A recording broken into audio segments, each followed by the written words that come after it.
गेल्या व्हिडिओमध्ये कांदा खोबऱ्याचं वाटप कसं बनवायचं मालवणी पद्धतीने हे तुम्हाला शिकवलेलं. तर आजच्या या व्हिडिओमध्ये व्हेजची रेसिपी आहे. तर चला तर मग रेसिपीला सुरुवात करूया.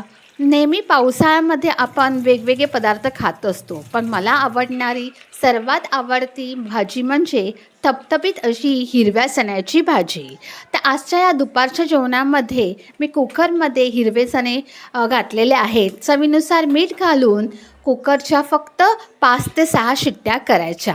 आता कुकर थंड झाल्यावर मी काही हिरवे चणे, उकडलेले हे हिरवे चणे मी एका डिशमध्ये काढून घेत आहे. 2 पळीभर मी हिरवे चणे घेतलेले आहेत आणि तुम्ही बघू शकतात हिरवे चणे छानपैकी शिजलेले आहे. आता हिरवे चणे थंड झाल्यावर मिक्सरमध्ये मी पल्स मोडवर ग्राइंड करत आहे. 2 ते 3 वेळा ग्राइंड करा. पाणी न घालता सुद्धा छानपैकी ग्राइंड होतात. त्यामुळे आपली ही हिरव्या चण्याची थपथपीत अशी भाजी घट्टसर होते. आता कढईमध्ये तेल घातलेलं आहे. कढीपत्ता घाला आणि टॉमॅटो घाला. जर तुम्हाला कांदा घालायचा असेल तर तुम्ही घालू शकतात. आणि हे कांदा खोबऱ्याचं वाटप घालायचं पळीभर.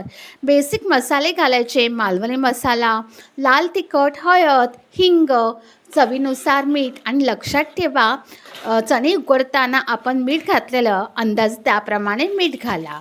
आता वाटप चांगलं भाजून घ्या आणि हे मिक्सरला ग्राइंड केलेले हिरवे चणे आपण घालायचे आणि पाणी घालून गरजेनुसार पाणी घाला, पण जास्तही घालू नका, कारण उकडताना जे आपण पाणी घातलेलं तेच आपण घातलेलं आहे. आणि एखाद दुसरी हिरवी मिरची घाला, त्यामुळे भारी अशी चव लागते. आणि झाकण लावून स्लो गॅसवर ही थपथपीत भाजी चांगली शिजवून घ्या. आणि तुम्ही भाकरीसोबत, भातासोबत किंवा चपातीबरोबर भारी अशी लागते. नक्की ट्राय करा. आणि माझी आज लेक घरी आहे, त्यामुळे तिला गरमागरम अशी चपाती देत आहे. त्यामुळे नेहमी तर काळजी आपण घेतोच, पण सुट्टीच्या दिवशी आपण मुलांची काळजी तर घ्यायलाच हवी. त्यामुळे मी तिला गरमागरम चपाती आणि त्या चपातीवर असं हलकंसं असं साजूक लावत आहे. आणि व्हिडिओ आवडल्यास लाईक, शेअर, सबस्क्राईब करायला विसरू नका. Shri Swami Samarth. Bless you. Thank you. आणि तुमच्या मित्रपरिवारांना हा व्हिडिओ नक्की शेअर करा.